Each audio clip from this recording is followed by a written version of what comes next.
इस वीडियो में हम कक्षा 7 के बच्चों की गणित की अभ्यास कार्य पुस्तिका गणित प्रकाश के इकाई 11 वृत्त के अभ्यास के प्रश्नों को हल करेंगे।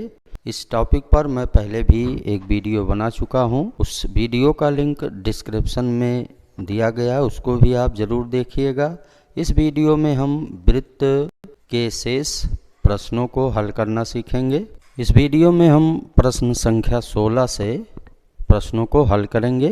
यहाँ पे प्रश्न 16 कह रहा है कि निम्न आकृति में ओ वृत्त का केंद्र है, कोण ओ आर क्यू बराबर 30 अंश है, तो कोण क्यू पी आर का मान ज्ञात कीजिए। यहाँ पर कोण ओ आर क्यू इसका मान दिया है 30 अंश और पूछ रहा है कि कोण क्यू पी आर का मान, इस कोण का मान कितना होगा। अब यहाँ पे कोण ओ आर एस का मान दिया है 30 अंश, तो कोण ओ क्यू आर ये भी 30 अंश हो जाएगा। अब चूंकि ये एक त्रिभुज है तो हम जानते हैं त्रिभुज के तीनों अंतःकोणों का मान 180 अंश होता है। इन दोनों कोणों को जोड़ के हम 180 में से घटाएंगे तो हमें कोण क्यू ओ आर का मान पता चल जाएगा। अब चूंकि इस कोण का ये आधा होता है तो इस तरह से जितना कोण ये आएगा उसका आधा ये हो जाएगा। कोण ओ आर क्यू बराबर 30 अंश ये दिया है, कोण ओ क्यू आर ये भी बराबर 30 अंश होगा। अब कोण क्यू ओ आर इसका मान ज्ञात करेंगे। 180 अंश में से हम इन दोनों कोणों का योग घटा देंगे तो ये होगा 180 ऋण 30 धन 30। 180 ऋण 30 से 60 हो जाएगा। अब 180 में से 60 घटाएंगे तो कोण क्यू ओ आर का मान आ जाएगा 120 अंश। इस कोण का मान 120 अंश हो जाएगा। अब कोण क्यू पी आर का मान ज्ञात करेंगे। कोण क्यू पी आर तो ये इसका आधा होगा, ये हो जाएगा 1/2 कोण क्यू ओ आर। तो कोण क्यू पी आर बराबर 1/2 गुणे 120, 2 से 120 को काट देंगे 60 आ जाएगा। इस तरह से कोण क्यू पी आर इसका मान आ जाएगा 60 अंश। कोण क्यू पी आर का मान आ जाएगा 60 अंश। फिर प्रश्न 17 कह रहा है एक चाप द्वारा केंद्र पर आंतरित कोण तथा उसी चाप द्वारा वृत्त के शेष भाग में स्थित किसी बिंदु पर आंतरित कोण में क्या संबंध होता है। तो ये 2 गुना होता है, बी वाला विकल्प सही है। अब प्रश्न 18 कह रहा किसी चाप द्वारा केंद्र O पर आंतरित कोण AOB तथा उसके द्वारा वृत्त के शेष भाग पर स्थित किसी बिंदु पर आंतरित कोण ACB में संबंध के लिए सही विकल्प कौन सा है। तो इसमें सही विकल्प ये B वाला होगा। कोण ACB बराबर ये होगा 1/2 कोण AOB। फिर प्रश्न 19 कह रहा एक ही वृत्तखंड पर बने कोण समान होते हैं। इस कथन के अनुसार बताइए कि कोण ADB तथा कोण ACB में क्या संबंध है। अब यहाँ पे कोण ACB तथा कोण ADB में पूछ रहा क्या संबंध होगा, तो ये दोनों कोण बराबर होंगे, बी वाला विकल्प सही है। फिर प्रश्न 20 कह रहा है कि निम्नलिखित आकृतियों को देखकर बताइए कि किस आकृति में एक ही वृत्तखंड में कोण बने हैं। तीसरी जो है ये सही है, एक ही वृत्तखंड में इसमें कोण बने हुए हैं, ये 2 कोण बने हुए हैं, तो सी वाला विकल्प इसमें सही है। प्रश्न 21 कह रहा निम्न आकृति में ओ वृत्त का केंद्र है तथा कोण CAB बराबर 40 अंश, कोण DBA बराबर 40 अंश, तो कोण ACB तथा कोण AOB का मान ज्ञात कीजिए।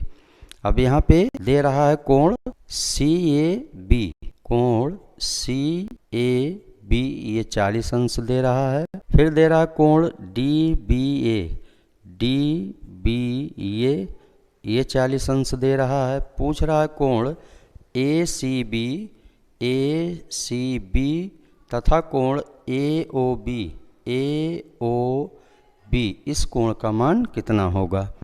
कोण AOB इसका मान निकालने के लिए अब चूंकि ये कोण 40 अंश दिया है। तो इस कोण का मान निकालने के लिए कोण AOB बराबर 180 में से हम इन दोनों कोणों का योग घटा देंगे, तो ये होगा 180 अंश माइनस 40 प्लस 40, तो 180 माइनस 80, तो ये हो जाएगा कोण AOB बराबर 100 अंश। इस कोण का मान, कोण AOB का मान हो जाएगा 100 अंश। अब हमें इस कोण का मान ज्ञात करना है।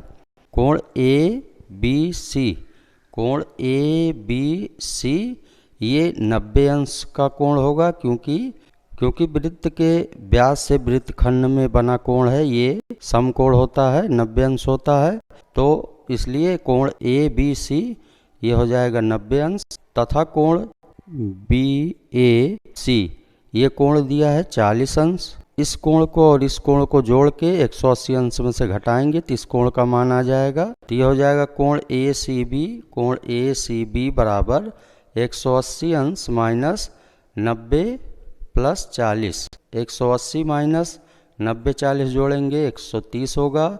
180 अंश में से 130 घटाएंगे तो 50 अंश आ जाएगा। इस प्रकार कोण ACB ये बराबर हो जाएगा, कोण ACB ये 50 अंश हो जाएगा। फिर प्रश्न 22 कह रहा, दी गई आकृति में O वृत्त का केंद्र है, ज्ञात कीजिए कोण SPQ का मान क्या होगा। अब हमें कोण SPQ का मान ज्ञात करना है कि इस कोण का मान कितना होगा।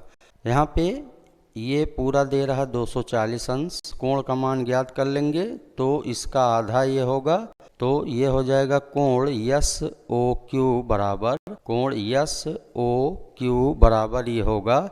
अब इस पूरे कोण का मान 360 अंश होगा। 360 माइनस 240 को घटाएंगे तो ये हो जाएगा 120। 360 में से 240 घटाएंगे तो 120 अंश होगा। अब ये 120 अंश आ गया, इसी का आधा कोण SPQ होगा, तो ये हो जाएगा कोण SPQ बराबर 1/2 कोण SOQ। तो 1/2 गुणे 120, 2 से 120 काट देंगे, ये आ जाएगा 60। तो कोण SPQ बराबर आ जाएगा 60 अंश। फिर प्रश्न 23 कह रहा, दी गई आकृति में O वृत्त का केंद्र है तथा कोण PQR बराबर 20 अंश है, तो कोण POR का मान ज्ञात कीजिए। अब यहाँ पे कोण PQR का मान दिया है 20 अंश और पूछ रहा है कोण POR का मान कितना होगा। इस कोण का मान पूछा है। कोण POR बराबर 2 गुणे कोण PQR, तो 2 गुणे 20 हो जाएगा। POR का मान आ जाएगा 40। इस कोण का मान 40 अंश होगा। प्रश्न 24 कह रहा, निम्नलिखित कथनों में सत्य अथवा असत्य कथन बताइए। पहला, किसी वृत्त की सबसे बड़ी जीवा व्यास होती है, ये सत्य है। अर्धवृत्त का कोण समकोण होता है, ये भी सत्य है। एक ही चाप में एक से अधिक अंतर्गत कोण हो सकते हैं, ये भी सत्य है। एक ही चाप द्वारा केंद्र पर आंतरित कोण उसी चाप द्वारा वृत्त के शेष भाग में स्थित किसी बिंदु पर आंतरिक कोण का 2 गुना होता है, ये भी सत्य है। अर्धवृत्त का अंशमाप 360 अंश तथा वृत्त का अंशमाप 180 अंश होता है, ये असत्य है। एक ही वृत्तखंड के कोण या एक ही चाप के अंतर्गत कोण समान नहीं होते हैं, ये भी असत्य है। अर्धवृत्त में बने त्रिभुज के कोणों का योग 90 अंश होता है, ये भी असत्य है। फिर आगे कह रहा, वृत्त की त्रिज्या वृत्त के व्यास की दोगुनी होती है, ये भी असत्य है। एक ही वृत्तखंड में 2 या 2 से अधिक कोण बन सकते हैं, ये सत्य है। अर्धवृत्त में बने कोण हमेशा बराबर होते हैं, ये भी सत्य है। किसी चाप द्वारा वृत्त के केंद्र पर बने कोण को अंशमाप कहते हैं, ये भी सत्य है। फिर निम्न आकृति में कोण RQS बराबर कोण RPS, अब कोण RQS ये कह रहा है बराबर कोण RPS, तो ये भी सत्य है। फिर आगे 25वां प्रश्न कह रहा, दिए गए विकल्पों में सही विकल्प उत्तर में लिखिए। अर्धवृत्त में सम्मिलित होता है, दिया है अर्धवृत्त में अंत बिंदु, वृत्त का व्यास, वृत्त का केंद्र, वृत्त की त्रिज्या।